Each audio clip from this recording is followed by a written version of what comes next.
Hallelujah. सभी को जय मसीह की। आइए शाम में अपने परमेश्वर का धन्यवाद करें कि हमारे खुदा ने हम सभी को जीवित रखा, संभाल कर रखा।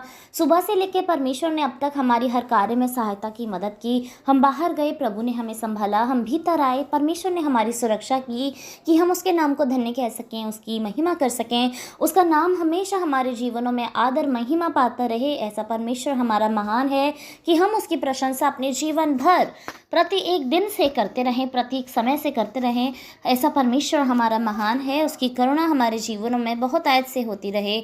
आज की शाम में परमेश्वर का वचन हमसे बातें करना चाहता है उन लोगों के विषय में जो अपनी योग्य चाल से फिर गए हैं। वो भूल गए हैं कि प्रभु ने उन्हें किस लिए बुलाया और वो क्या कर रहे हैं इस संसार में। तो परमेश्वर हम सभी से कहना चाहता है इफिसियों 4 की 1 और 2 आयत के अनुसार कि मैं जो प्रभु में बंधुआ हूँ, तुमसे विनती करता हूँ कि जिस बुलाहट से तुम बुलाए गए थे उसके योग्य चाल चलो। दूसरी आयत इस प्रकार से कहती है, अर्थात सारी दीनता और नम्रता सहित और धीरज धर कर प्रेम से एक दूसरे की सह लो। हालेलुया। सो परमेश्वर का वचन आज कहता है कि पौलुस इस पत्री में लिखते हैं जो इफिसियों की कलीसिया को उन्होंने लिखा था, क्योंकि वो लोग अपनी चालों से फिर रहे थे। वो लोग उस विषय को, उस उद्देश्य को भूल रहे थे जो परमेश्वर ने उनके लिए दिया था, जो परमेश्वर ने वो दर्शन उनके लिए दिया था, वो भूल रहे थे। और जब वो अपनी चाल से फिर गए तो पौलुस ने इफिसियों की कलीसिया को ये बात लिखी जो परमेश्वर के दर्शन के अनुसार थी, प्रभु की प्रेरणा के अनुसार थी। कि प्रेरित पौलुस कहते हैं, मैं जो प्रभु में बंधुआ हूँ। हालेलुया। वो अपने आप को प्रभु में बंधुआ बताते हैं। सबसे पहले एक बंधुआ कौन होता है, हम इस विषय पर चर्चा करते हैं कि बंधुआ वो होता है जो बंधुआई में होता है और अपनी मर्जी से कार्यों को नहीं करता। वो वही करता है जो उसका गुरु, उसका अगुआ उसको बताता है, उसको बोलता है। वो एक दायरे में रहता है जिस दायरे को पार करने के लिए उसको नियम दिए गए हैं कि इस दायरे को उसको पार नहीं करना है और वो उसको ये कार्यों को करना है। तो ये होता है बंधुआई।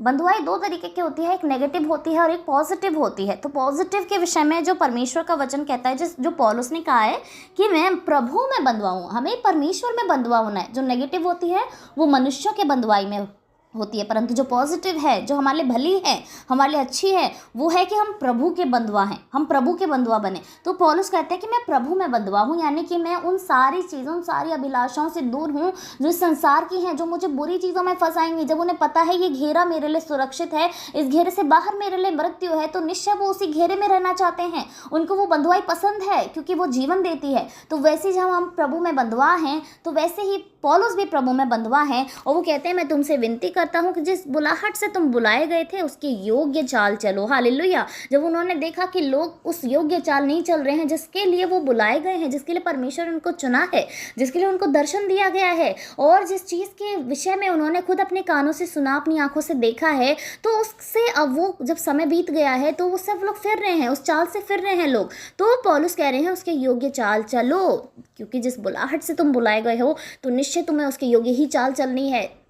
सफ़र लंबा है, लंबी दूरी हमको तय करनी है, तो निश्चय सफ़र में बहुत सारी डिस्टर्बेंस आती है, लेकिन हमें अपने केंद्र को, उस अपने लक्ष्य को बिल्कुल सामने देखकर चलना है कि हम भटक ना जाएं। और प्रभु का वचन दूसरे आयत में कहता है, अर्थात सारी दीनता और नम्रता सहित और धीरज धर कर प्रेम से एक दूसरे की सह लो। हालेलुया। तो एक दूसरे के सहने के विषय में परमेश्वर का वचन कहता है। आज संसार में लोग सहना नहीं चाहते, लोग देखना सुनना नहीं चाहते। वो वही चाहते हैं जो उनको भा रहा है, वो उसी के साथ रहना चाहते हैं जिसके साथ वो रहना चाह रहे हैं, दिल से चाह रहे हैं। परंतु कुछ भी वो ऐसा नहीं करना चाहते जो अच्छा है बट उनके मन के खिलाफ है, उनके मन को ये रास नहीं आ रहा, तो वो ऐसी चीज़ें नहीं करना चाह रहे हैं। वो अपनी मर्जी से देखना चाह रहे हैं, अपनी मर्जी से सुनना चाह रहे हैं, अपनी मर्जी से सारी चीज़ों को हैंडल करना चाह रहे हैं। लेकिन प्रभु का वचन कहता है, सारी दीनता नम्रता सहित धीरज धर कर और प्रेम से एक दूसरे की सह लो। हालेलुया। देखिए, इसमें दीनता आई है, इसमें में नम्रता आई है, धीरज धरकर और प्रेम के साथ एक दूसरे की सहना है। सहते कब हैं हम लोग? जब हमें पता होता है सामने वाला गलत है और हम सही हैं, तब हम यदि उसको सह रहे हैं, उसकी सुनकर शांत रह रहे हैं, उसके एक्शंस को देखकर हम लोग उस चीज़ को ऑब्जर्व कर रहे हैं, फिर भी हम एक्शन नहीं ले रहे हैं, उनका जो एक्शन है हम उस पर रिएक्शन नहीं दे रहे हैं, तो उस चीज़ को कहते हैं सहना। तभी तो हम सह पाएंगे जब हमें पता है वो सही है, हम भी सही हैं, तो गाड़ी सीधा चल रही है, सब कुछ बढ़िया हो रहा है। बट प्रॉब्लम तो तभी है ना जब अगला इंसान ट्रैक से अलग हो जा रहा है, बट हम फिर भी उसका हाथ में हाथ डालकर उसके साथ में चल रहे हैं, और वो हमको दूर हटाना चाह रहा है, बट फिर भी हम कह रहे हैं कि नहीं मेरे साथ चलो, कोई बात नहीं। बड़ी शांति के साथ उसकी सारी नेगेटिव एक्टिविटीज़ को, उसकी सारी नेगेटिव बातों को, सारी बुरी बातों को, विचारों को, कामों को जो वो हमारे खिलाफ कर रहा है, उसको हम सह रहे हैं।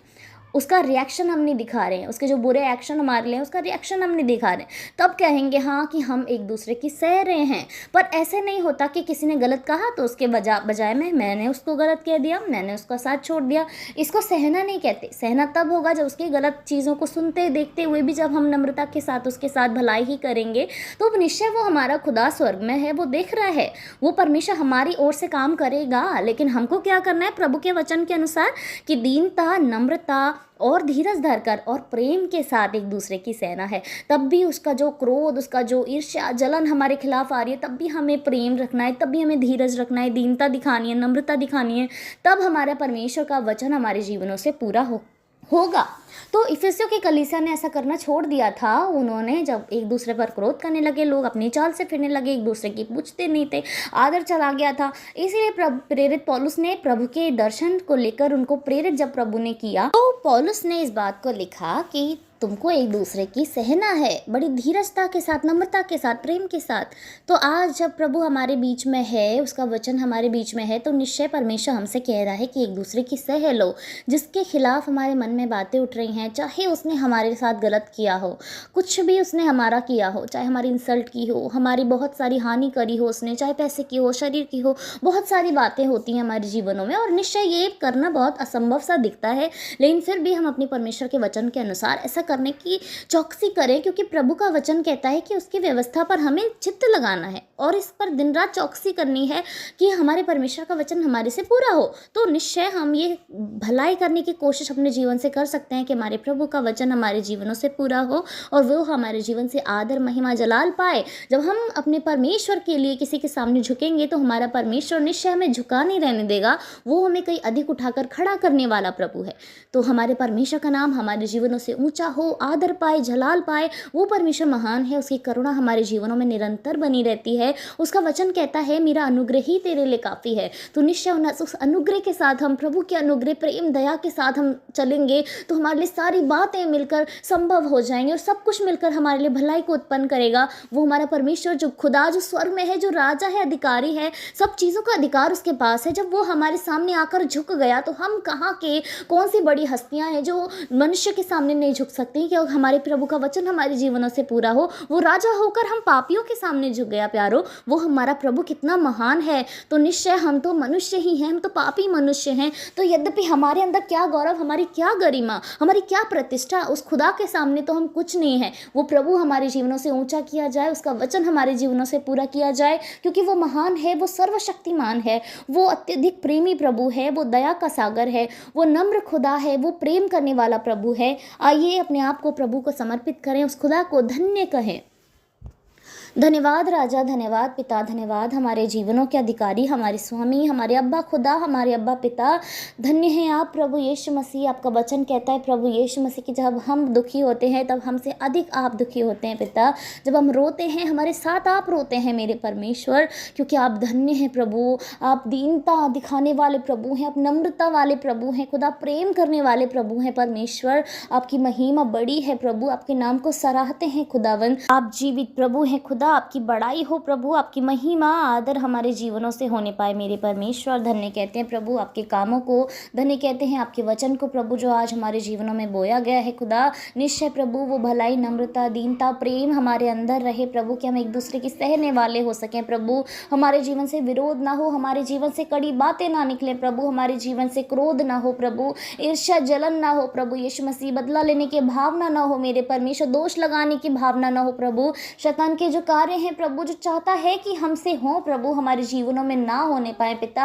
आप अपने वचनों के द्वारा हमें हर दिन कांटे छांटे प्रभु, हर दिन आप हमें नया करें खुदावंद यीशु मसीह, कि हर दिन प्रभु हम अपने बुरे चाल चलन से फिरते रहे प्रभु, और आपके वचन को जो अच्छा है हमारे लिए नया है, हम अपने नए पहरावे को पहनते रहें मेरे परमेश्वर प्रभु जी। आप धन्यवाद के योग्य हैं पिता। हम प्रार्थना करते हैं प्रभु, प्रत्येक जन को आपके सम्मुख लाते हैं खुदा। आप सुने प्रभु यीशु मसीह, जो भी लोग परेशान हैं, दिक्कतों में हैं, बीमारियों में हैं, हैं। यीशु मसीह के नाम से प्रभु आप उन्हें छुड़ाएं, आप उनके साथ हों, उन्हें चंगा करें, दुष्ट आत्माओं से आप उन्हें आज़ाद करें प्रभु। करुणा उनके जीवन में आपकी उतर नहीं पाए प्रभु, आपको उद्धार उनके जीवन में आना पाए प्रभु। पवित्र आत्मा की सहभागिता उनके जीवन में रहे प्रभु, परमेश्वर का प्रेम उनके जीवनों में रहे प्रभु। शैतान की जो भी छाप उनके परिवारों में है, यीशु मसीह के नाम से, यीशु मसीह के लहू से उसको धो देते हैं पिता।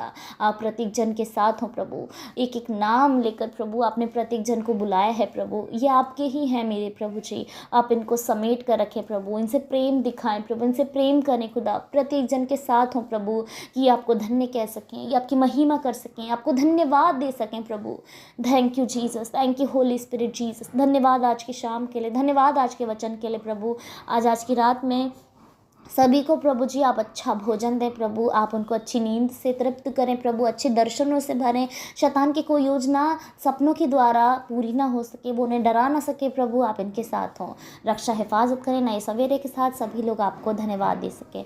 सारी महिमा आपको देते हैं, सारा आदर आपको देते हैं। यीशु मसीह के नाम से इस प्रार्थना को मांगते हैं पिता, सुने और ग्रहण करें, आमीन।